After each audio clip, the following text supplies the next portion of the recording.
This is Meredith for Real, the Curious Introvert, and I'm Meredith. Here, we explore the taboo, less obvious, and paradoxical aspects of society. Questions that need nuanced answers, not just Google results. My mission, and yours, if you choose to accept it, is to make a more curious future for everyone. Each episode is different, so bring your ADD and your earbuds and have a look around. This one is a fun one, but before we dive in, I want to invite you, if you like giving your opinion and getting free stuff, to request to join my private Facebook group. The feedback given there helps shape the show. Search MFR Curious Insiders on Facebook or click the link in the episode description. Okay, so if you're not sure what a tradwife is, first of all, thank you for pressing play. Your curiosity thrills me. The term is broadly defined as a woman who adheres to traditional versions of division of labor in the home and traditional interpretations of femininity. Nothing that interesting there. It's, most of our grandmas until they cut loose in retirement and dye their hair blue while living at the villages, that is. But it's the internet version of tradwife that gives us a lot more to talk about. My guest really digs into the three types of tradwifery. We cover specific influencers proselytizing this way of life online, performative femininity, how this lifestyle could have a negative impact on men, and the potential motives and outcomes for the women involved. If you end up liking this episode, you'll also like the one I did with the same guest about the division of labor in the home between genders and what happens when you end up parenting your partner. That's episode 210. All right, friends, keep it curious. Estee Williams, Nara Smith, Hannah Neeleman. What do they all have in common? Well, they're all wives. Not just regular wives, they're tradwives. Internet for traditional wife, tradwives share the details of their housework, made from scratch meals, and tips on how to please your husband on the internet. It's the kind of content that kind of makes you scratch your head at first, and then you can't look away. You have questions. I know, me too. That's why I've invited my next guest back to the show to help us get curious. She's a gender expert with a PhD in human rights and social development and the author of the book Equal Partners: Improving Gender Equality at Home. Today, we're going to ask the question, is the tradwife trend a lifestyle choice or a step backwards for women's rights?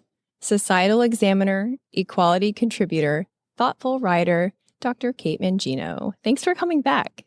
Thank you so much for having me, especially for this topic, because I wrote a book called Equal Partners, and I feel like tradwives might be the polar opposite of equal partners. So it's a fascinating topic. It is a fascinating topic because you look at it and you think, okay, there's like this nostalgia factor. You're confused because you look at these posts, you're like, oh, that's like my grandma. Then you're like, hold up, she's like 19 and has 4 kids. Wait a minute. Wait a minute. What's going on? The internet is a strange and wonderful place for sure. So maybe we should start, though, by defining a tradwife as it relates to this trend. What is it? People have been in traditional marriages and relationships for a very long time. I would say tradwives are something new, though, and it's this sort of throwback to, as you said, our grandparents' generation. I'm not sure that it actually is a throwback, or is it a throwback to a mythical time where we thought that women wore hoop skirts and made their husbands' meals from scratch and waited for them to come home from work. So it's sort of this throwback to this ideal home where a man earns the money and goes out to work and the woman stays home and takes care of the home and the children.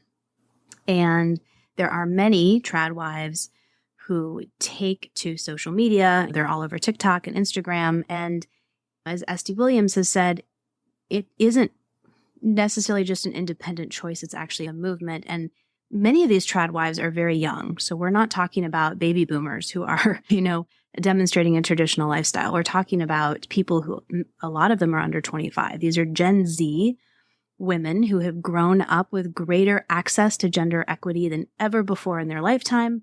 And they are choosing a more traditional division of labor in a heteronormative relationship. What are some examples of tradwife content that you have seen that kind of would help to get the uninitiated up to speed? I ask you that. I know it's a hard question, but I'm hoping we can kind of give some examples, because when I was trying to explain it to the members of my Facebook group who didn't quite know what that was, I found it difficult to find one video that helped you feel the feeling of what this movement is. One video looks quite sweet. It's like I found one on accident. Probably the algorithm served me one because of all the research I was doing in preparation for our discussion. I forget the woman's name, but I was like, oh, wait, that's that lady. And it was so sweet. She was talking about how her hope for the future is that her children and her grandchildren would come visit her, not out of obligation, but because they wanted to. And the time that she's investing in her home is time well spent. And I thought, oh, that's beautiful. How do we, though, explain to people who haven't seen the bulk of this content what this is all about? Because the one video doesn't really do it. Anne Helen Peterson wrote a piece about a year ago, and she came up with 3 categories that I think are really helpful. So if you don't mind, can we borrow Please. AHP's Yes, categories? please. So there's the overtly religious group of tradwives, and they tend to be Christian in whatever flavor of Christianity they are. They're Mormon or Orthodox or evangelical, but Christianity is a very big part of their life, and they often speak about, they make references to the Bible, and they talk about why they're living in this way because it is God's will, right? And so that is one bucket of tradwives. And I would say Growing Goodings is a good example of that. If you go to her post, you'll see sort of Christian ideals underpin most of her actions and decisions, and her husband. Then there's another bucket of tradwives that I actually see as perhaps the biggest bucket, and that is not overtly religious. They almost appear secular, but there are religious undertones, right? So they might be followers of a certain faith, but they don't work it into every post. It just comes up now and then. So it's sort of just an undertext. And I would put Nara Smith, Estee Williams, who you mentioned, I would put them in the ballerina farm, which we'll probably talk about because there was a big article about that recently. They all come from religious backgrounds, but you don't necessarily hear those references in all of their posts. And then there's the smallest bucket, which I think are the totally secular tradwives. A lot of these women are not moms. They're sort of trad girlfriends. Kendall Kay is a good example. And it's about keeping yourself beautiful and thin and prepared for your husband when he comes home at the end of the day, or boyfriend, partner. Interesting. My husband wanted to know if this was cosplay when I was explaining it to him. And I think Estee Williams is very like Marilyn Monroe, don't you think? Yeah, she's super pretty. And so I did show him her video because I had already collected a few of hers to kind of help explain it to others. But I think what he means is it kink? I think that's actually what he meant. I don't think so. I don't think it's kink. Do you? I don't know. I don't know. It could be. I mean, anything could be kink. I mean, we're kind of like going into another department of relationship territory. It doesn't seem to be driven by kink. Or if it is, it's not discussed. Okay. Are most of these women college educated? Or like Estee, she talks about how she dropped out of college. She never wanted to go to college. To quote her, she said, "I didn't want my BA. I wanted my MRS." I think it's a mix. I think there are some educated women, some even had careers and then decided to leave those careers. For example, the woman who has the ballerina farm account, she had graduated from Juilliard and she was supposed to be a ballerina. However, I have seen more and more tradwives talking about how it, or sort of saying it's not important for women to seek higher education, right? I don't see much backlash against high school, but I do see messaging that deter women and girls from seeking college or postgraduate educations, sort of that it's a waste of time, right? Leave that to the men and stay at home and fulfill your true destiny, sort of thing. Interesting. Is there a reason that they are sharing all this online that's specific to the movement, or are they sharing their lives online for the same reason we all share our lives online? I have no idea what their intentions are. I don't know any of these people personally. I wouldn't presume to know what their motivation is. You know, I'm sure there are some people who are motivated because they truly believe in the moment or the movement, and they truly believe in their religion, and they truly believe this is the right way. I think that there are probably tradwives who are just making money. They're looking for clickbait. They don't care if people follow them because they love them or they hate them. And if you look at the comments in tradwives, there are oftentimes just as many negative comments as there are positive comments. At the end of the day, these women with several 100,000 followers are making a lot of money being tradwives. And so I don't think we can ignore the economic lens to this whole situation. They are entrepreneurs, ironically, because they talk about this simple life of staying home and being there for your husband, but they're all making quite a bit of money from being tradwives. Yeah, to be fair, Estee Williams says she's not making any money. I mean, the ballerina farm, they have a whole, operation going. They have a staff, they have a social media person and a website person, and they have farm hands, and they're selling their goods that are produced from the farms. And I'm sure there's some other affiliate deals going on there. I do find it ironic that the simple life that they are preaching seems negated by the circus that is the internet, especially social media. They don't seem to really go together. No, I think there is a disconnect there. And I think that's important to talk about, especially when you're talking to younger women who are watching, tradwives TikTok videos and being influenced by them. I think it's an important fact to point out. Do you remember when #girlboss was everywhere? Oh, yes, I do. It was like influencers in their hot pink blazers, skinny jeans, and high heels. And it was like hustle culture and you can have it all kind of thing. I feel like this is a version of that it seems almost a pendulum swing response to it, to the burnout of this message that you can have it all while looking fabulous, earning money, retire your husband, build your online empire. From what you've studied, is there at all any truth to that this is in response to the girl boss feminism messaging that was so popular like 12 years ago? It wouldn't surprise me at all. I don't have any data behind that, but it wouldn't surprise me at all if this is a direct response. And I think what's important to remember is that, the girl boss feels very superficial. As someone who proudly calls himself a feminist and has researched gender for 20 years now, wearing a t-shirt that says I'm a feminist is not what is changing society, right? I mean, we have to talk about the underlying norms that we live by that influence our decisions, and we have to work through them. And we have to talk about why we think that women are more adept at caregiving than men. And we have to sort of have these hard conversations and tackle these nuances. And I think that Girl Boss sort of oversimplified the superwoman, you can have it all, which we know isn't true on the surface, right? Like everyone has to make decisions and sacrifices in their life. And then I would also say that the reverse, the tradwife movement, oversimplifies and over-glamorizes what a stay-at-home lifestyle looks like. They're not filming themselves 24/7 for everyone to see. They post a 20-second video every day or every other day. They're highly edited and they're highly scripted. Tradwives show us what they want to show us, and they get to hide everything they don't want us to see. So those moments when your hair is going crazy and you're yelling at your kids, that's never in a tradwife video. Or when you mess up dinner and you've got a pan spilled on the floor and you're crying, that's not in a tradwife video. The makeup is always perfect.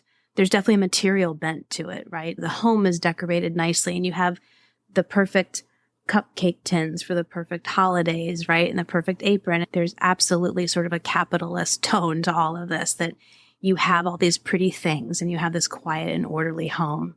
But it is very much scripted. I have a 13-year-old daughter at home and she watches Nara Smith, for example. And I'll say to her, you watch sitcoms and it's an actor acting a role and playing out a role. And I don't want you to think this is any different. Nara Smith is, in essence, an actor. She's choosing which videos she wants to make and when, and what she posts and what she doesn't. It's all very scripted. So don't think that this is necessarily a window into her daily life. Oh, that's such good advice. And I know I'm picking on Estee Williams. It's just because she was the one that came up first. So much material there. I mean, she has so many videos and she's one of the more sort of overtly pro tradwife movement, I think, as well. Yeah. Yeah, she is. I I obviously looked at her social media stuff, but then I looked for other outlets that she was speaking on, and she has been interviewed on some pretty major outlets. Her speaking voice when she is interviewed on a normal, not social media outlet, completely different. Interesting. When she is speaking on camera for her social media accounts, she has this breathy, what I'm picking on Mormons, but like I follow a lot of Mormon accounts, like anti-ex-Mormon accounts. I just think it's interesting. And they talk about this voice that they were trained up to use and how it's a breathier, more submissive version of their real voice. I don't know if that's true or not. That is just the perspective of one former Mormon.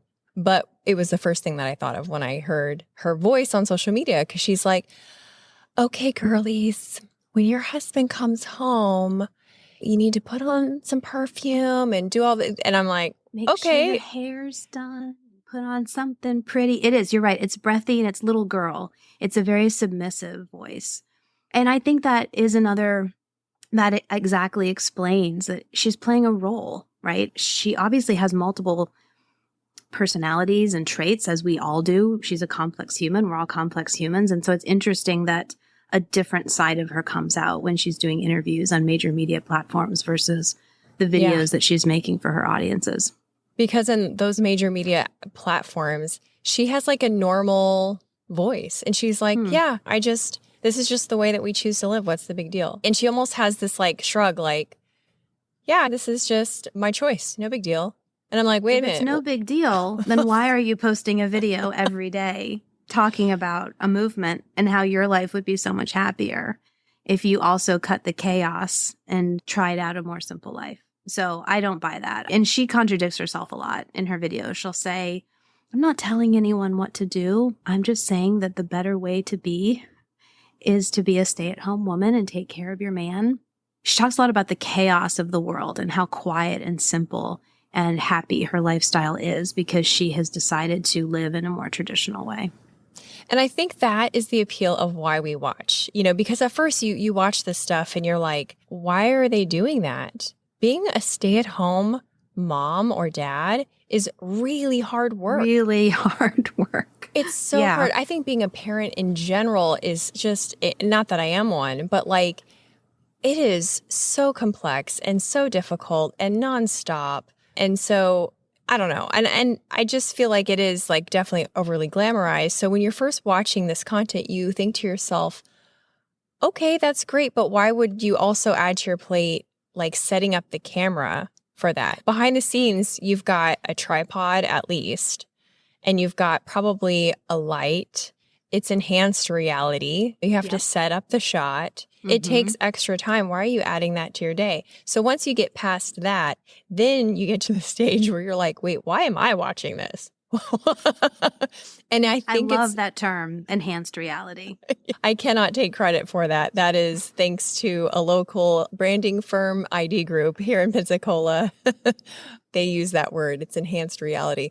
But when you ask yourself, well, why am I watching that? I think it's because of what you just alluded to. It's cutting the chaos of the world. There's something very grounding about, oh, wow, we're just in a kitchen and we're making some biscuits.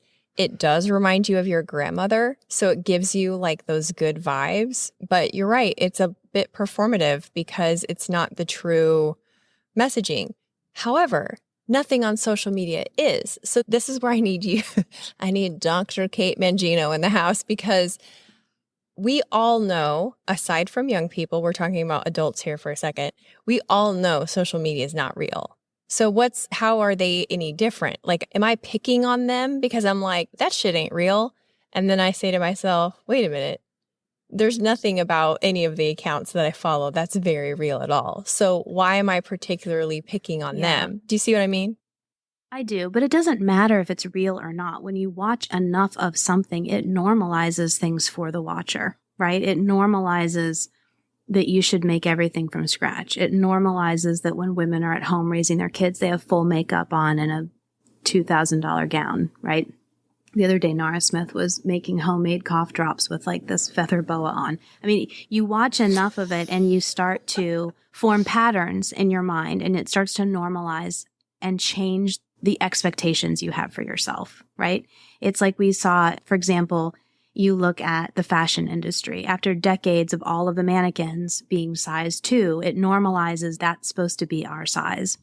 And we're finally seeing a change in body image, and we're seeing mannequins of all different shapes and sizes now in stores. It took us decades to get there, because even if you say in your head, I know not everyone is going to be a size 2 and I don't need to look the same way in this outfit as this mannequin, if you see it over and over and over in ads in stores and commercials and movies, you can't help but to start to shift your expectations subconsciously.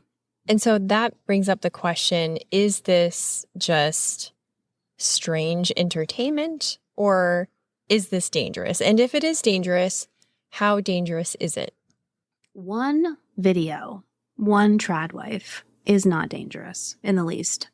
And I think we need to call out the elephant in the room, which is oftentimes when people critique tradwives, the first response is, well, you're not being a true feminist, because feminism is about women being able to make their choice, whatever their choice is. And feminists should be just as happy with a woman choosing to be home as a woman going out into the workforce. And that's why I say one video, one tradwife, a handful, not a problem. Individually, they are not potentially harmful. Together, collectively, as a potential movement, I do see potential harm.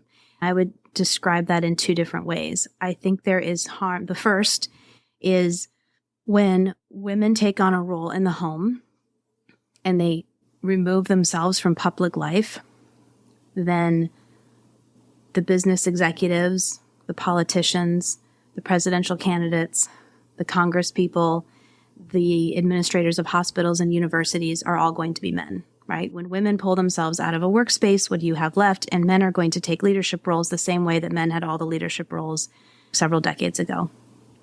And when men are in leadership roles, they're not going to enact policy that considers the values and the rights of women and girls, right? So from a movement perspective, women have fought really hard for decades to get women's voices into the highest echelons of public life. And this movement threatens that. And that, to me, is potentially scary. The second thing that I find potentially scary or harmful is when you have a human being who is completely economically dependent on another human being, you open up an environment that could introduce violence or oppression or control. I think it doesn't matter if it's a man or woman or whatever your gender identity is, when you don't have the means to make money for yourself, and you are in a relationship and you are dependent on that person to take care of you and feed you and pay your rent or your mortgage, then you don't have the means to walk away if and when you need to. And that also is potentially scary. So you think this could create an environment that would attract abusers potentially? It could, absolutely. Within those 2 themes I talked about, you also can discuss how I think the tradwife movement contorts expectations of what I'm supposed to be as a wife and mom, contorts expectations that men have of what their future partner is going to be. Yes, I can potentially see future abusers being attracted to, if I have this partner who never leaves the house, as Estee Williams says, I don't leave the home after dark, I won't go to the gym without my husband. I hope her marriage is a happy one and that there isn't any violence present, but that sort of partnership introduces the possibility of violence. Yeah. Well, and we're saying violence, but I think it's important to point out that psychological control, manipulation, restriction to finances, restriction to decisions, all of that is under the umbrella of abuse. And it doesn't always mean that there are punches thrown. Correct. Yes. When I use the term violence, yes, gender-based violence or gender-based abuse, we often think of it as sexual, physical, psychological, and economic harm. Hey, Curiositors, just a quick pause to show gratitude to our sponsors and give you some special deals. This episode is supported by the UWF Historic Trust. You may not realize this, but I record the show in an exhibit in the Pensacola Museum of History. It's called Trader John's. It's a permanent exhibit set up to look like a historic bar from downtown Pensacola. If you are planning a holiday get-together in the Pensacola area and want a unique space to hold it in, have it here, where there's an interesting array of local memorabilia to look at. There's 2 booths, several cocktail tables and chairs, and even the actual bar from the original location. You can learn more at historicpensacola.org. If you like this show, which I'm assuming you do because we're here, I can tell you with confidence that you'll also love The Jordan Harbinger Show. He weaves thoughtful questions in as his guests share seriously incredible stories. I just listened to episode 1018, where guest Phil Elmwood talks about his career as a PR operative for a laundry list of shady government figures. I also really love episode 784 with Rami Romani, who shares incredible stories of ancient and modern-day Egypt, including this crazy escape story with him and his wife and the truth about ancient Egyptian curses. If you're interested in hearing from everyone from athletes to hostage negotiators, you'll want to subscribe. You can't go wrong with adding the Jordan Harbinger Show to your rotation. It's incredibly interesting. There's never a dull show. Search for the Jordan Harbinger Show, that's H-A-R-B as in boy, I-N as in Nancy, G-E-R, on Apple Podcasts, Spotify, or wherever you listen to podcasts. This episode is also brought to you by Insect Pest Control. I love that Insect not only cares about happy customers, but they also care about the community. They founded the TRED Mosquito Program. TRED stands for Tire Removal Education, Alteration, and Disposal. This program works with other pest control entities and municipalities to remove what they call mosquito condos, discarded tires. This is yet another reason I've been a customer of theirs for so long. If you're in the Florida Panhandle or the Gulf Coast of Alabama and want quality pest control with guaranteed results, give Insect a call, ensec.net. Now back to the show. Remember to stay till the end where I give you a sneak peek of next week's episode. When I swing back and forth between thinking about the potential harms to the potential of, I don't know, the potential good, I go back to the motives of why women would want this and why I think it's pretty obvious why men would want it. I don't even know why that's striking me as funny, but it just feels, it's like obvious. Like, of course, men would want this. And I think there's maybe like a void there right now where men who maybe feel displaced by aspects of femininity or feminism that don't include them or they don't feel supported. I mean, there's definitely women out there who are branding themselves as feminists and proponents of equal rights, but they treat men like absolute trash, right? And so I could see where men, in response to that kind of person, would want a tradwife. Now, what I'm still not quite sure about is why women would want this life, except for I have one thought that I would love your personal opinion on. I'm, not asking you to do research on it, but many, many women that I have spoken with over the years have complained about their men not taking initiative, not following through, not being reliable, being addicted to video games. They're just like big children. In fact, you and I spoke about this in the last episode we did yes. about parenting your partner. And I could see where the daughter of a woman who's in this type of marriage would observe about her parents' relationship, this like inequity, and go, you know what? I want to be treated like a queen. I don't want a husband who wants to spend more time in video games than he wants to spend with me. I'm going to be a tradwife. And because those men are men and they're too busy providing for the household to become addicted to video games and drink too much on the weekends. So from that perspective, I could see the appeal of a return to these more traditional gender roles. What do you think? I think you're right. I've actually read some articles that talk specifically about how Black tradwives are drawn to that lifestyle because they're trying to escape burnout of everyday life. If you are working a full-time job and coming home and doing everything in the house, you're exhausted. You don't have any juice left for yourself. All of your energy and time and capacity is going for other people. And if you don't have a partner who's willing to step up in the household and do more, you're going to start to resent them. I wrote a book called Equal Partners, which is about moving towards equality. But I can absolutely understand how if you don't have a partner interested in helping you move to equality, you would just say, fine, then we're just going to have a division of labor. You bring the money home and I'm going to take care of the house. And then at least I get some joy out of my life, right? I'm not working 24/7 anymore. So I think that makes a lot of sense. What I'd love to dig into is, you even laughed and you said, of course, I can understand why men would be attracted to this.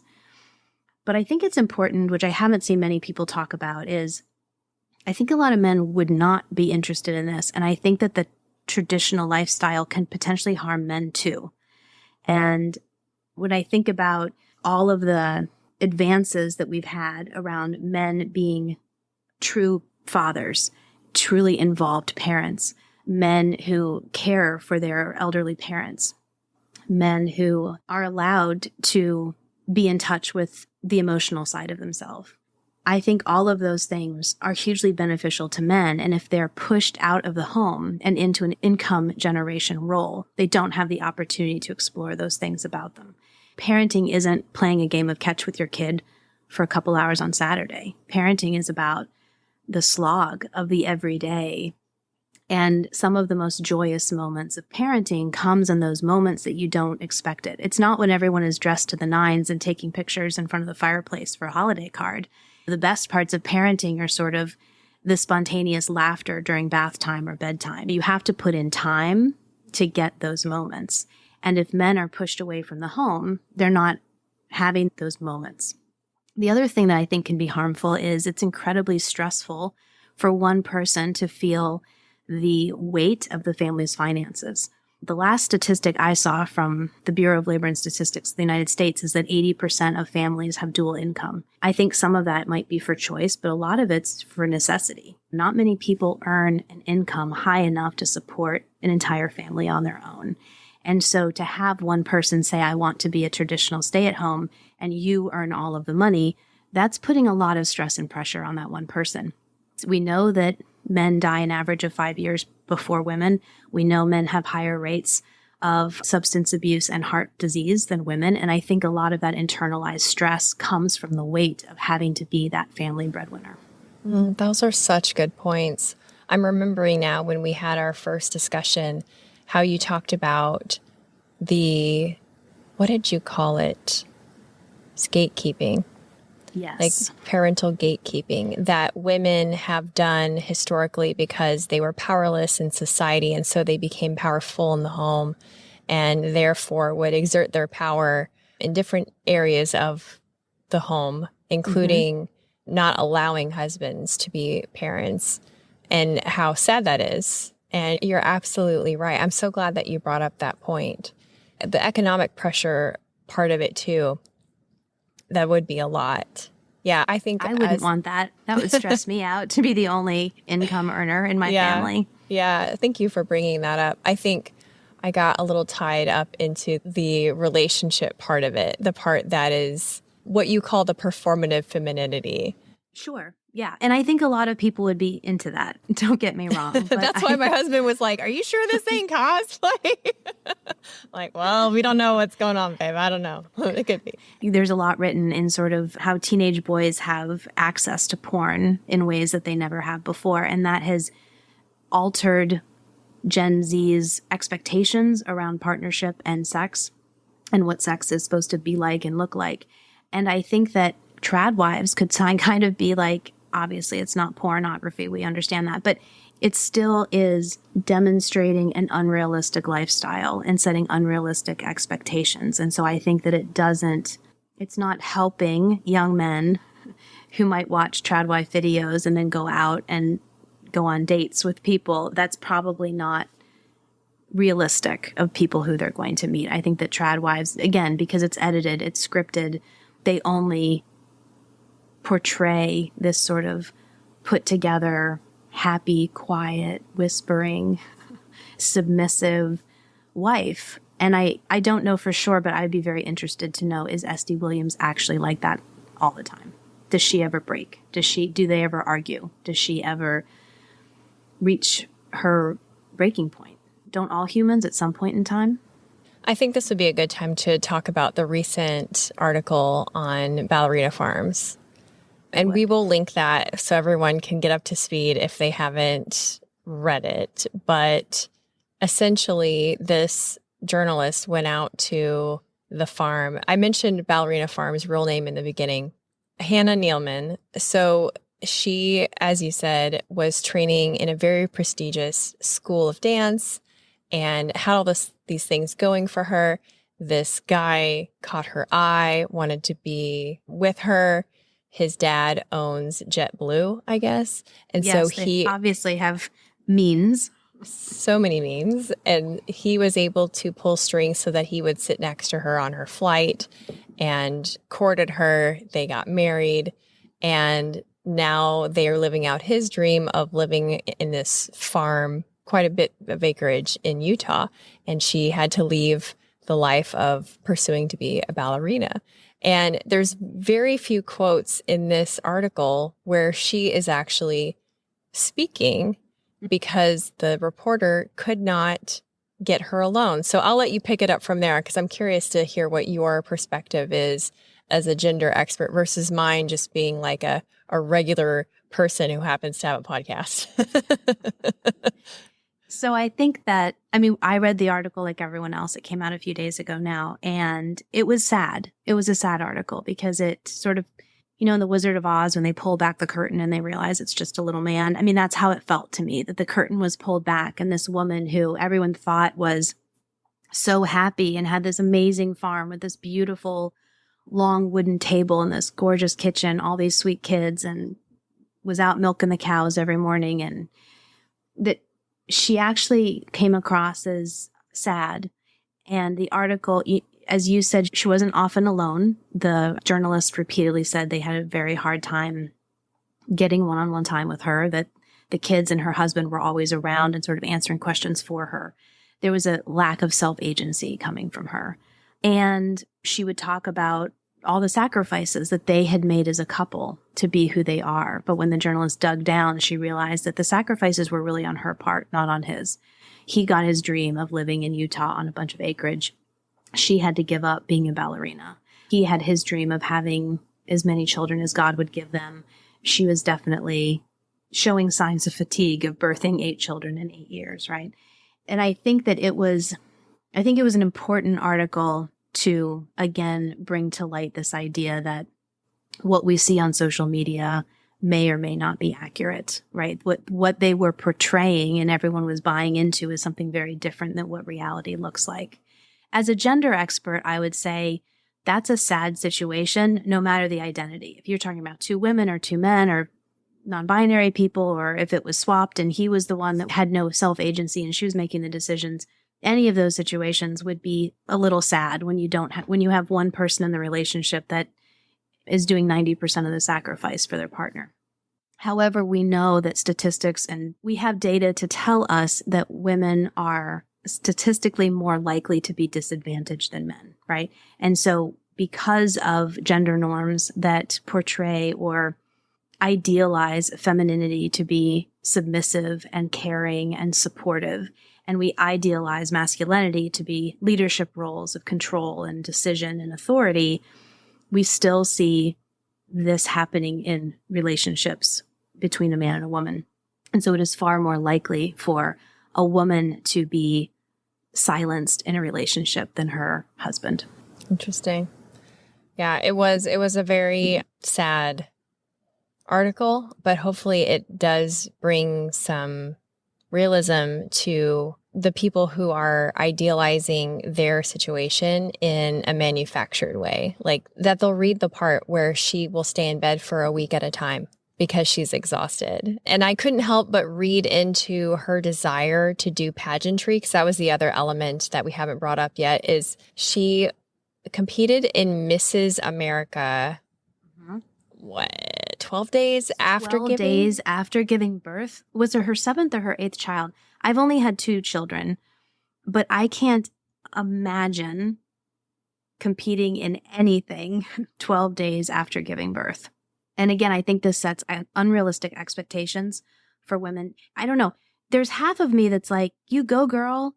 Like, if that's what you want to do, that's amazing. Don't let that baby hold you back.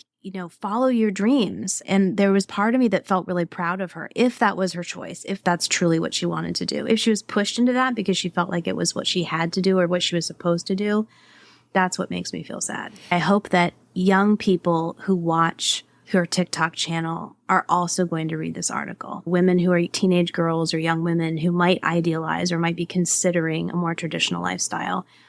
I hope that they are reading or, open to all the information about Tradwives and not just the idealized, scripted, edited versions. Yes. And I think you hit on something when you said, if that's what she wants. Because when I read it, I was kind of piecing together, again, my brain lives in motivations. Like, I want to know the why of what makes people go what makes you do that? Yeah. from here to there. And so what I saw when I read that was a woman who got her accomplishment traded out for something that she wasn't maybe ready to do yet. And because the Mormon church frowns on birth control. And so maybe participating in that pageant was her way of taking back her ambition, like her accomplishment that was hers alone, because certainly the products that they sell on their farm presumably are doing well, whatever affiliate deals, they're doing well, but only one person can compete in a Mrs. America pageant, and that is the Mrs. And so that was something that was uniquely hers in my mind that she could do. But it all goes back to what you said, if that's what she wants. And so I think that's kind of where I want to end our discussion is, helping especially young people figure out what they want. The other thought that I had with all of this was like, oh, this is, again, me vacillating. Oh, this is so lovely. Like, she's trying to make herself a better person. And then I'm like, wait a minute, what's the framework by which she is measuring betterment? Is it these other influencers and what they're posting? At what point does this become a mental health disaster because they're all one-upping each other or trying to, of like, well, look at my sourdough starter is more perfect than your sourdough starter. Yeah, 100%. And I think that this gets replayed in everyday life with friend groups, right? So these are influencers with thousands of followers, but women or young women who are trying out this lifestyle, I could see that sort of keeping up with the Joneses happening with their Facebook friends or their WhatsApp groups, right? So I do think that it is scary and a potential mental health disaster when you are trying to compete as to who has the best sourdough recipe. Yes. So as you of a mother of a teenage daughter, how do you help your daughter hear her own voice? How do you help her distinguish during a time in her life when she is supposed to please her parents, supposed to get good grades, supposed to do what her teacher says? How do you help her hear the truth of what she really wants and who she really is on the inside? Let me just start this by saying I am certainly not a perfect parent and I make just as many mistakes as everyone else. So my intentions and what actually happens on a day-to-day basis might be slightly different. I'm sure if you asked my daughter, she'd have a different response than I would. I try very hard to let her know that mistakes are going to happen, that mistakes are part of learning, part of growing, and that they are expected and that it's okay, right? I try to teach her that if she wants good grades for herself or for her own motivation, that's fantastic, but we're not going to love her any less if she brings home C's. And when she watches Tradwife clips, which she does, I watch them with her. And we talk about, not all the time, but once in a while we'll sit down. I'll ask her to show, she loves Nara Smith. So I'll say, show me the latest Nara Smith video. I think that when Nara made homemade sunscreen, got a lot of laughs in our household. And I think it's important, again, to just say, let's just point out what's in this video, what's not in this video. And she even said to me, so Nara's husband, Lucky, she talks about Lucky a lot. My daughter said, maybe Lucky's doing the dishes. Maybe Lucky's washing clothes, but that's never in the video. We don't know what he does and what he doesn't do. Maybe he's really involved in the home and we just don't see that in the videos. So I think it's great when kids can draw those conclusions for themselves and notice what's being projected and what's being hidden. And I think another thing that's important to point out to young women is that if you're in the trad lifestyle, it's hard to then leave it, right? I mean, if that's what you're doing for years and you have not followed a career path and you have not made your own money for a long time, and then for whatever reason, you decide to try something different, that's going to be hard, right? So maybe find a way to balance your desire to cook and to take care of other people and be cared for with an education and a way to earn money so that you continue to have choices. So that going back to what you said, Meredith, it will always be your choice, that you will never feel stuck in a situation. You will never feel limited in your choices because of access to resources. If you have the means to make your own money and make your own decisions, then you'll always have access to making your own decisions. Well said. Thank you so much for exploring this topic with me. It's been educational and fun, which is probably my favorite combo of conversation. Thank you for bringing this up. This is a fascinating topic. Tell people where they can read your book and keep in touch with things that you may be doing in the future. You can always keep in touch with me on katemangino.com, and my book can be bought on any online or brick and mortar store, and my paperback just came out on August 20th, so now you can check out my paperback version as well of Equal Partners. Thank you so much. I appreciate you.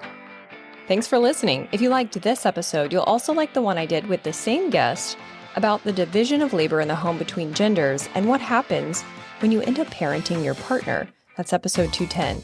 Stay tuned next week when I talk with one of the hosts of Shark Week to ask and answer the question, do we really need sharks? Until then, keep it curious.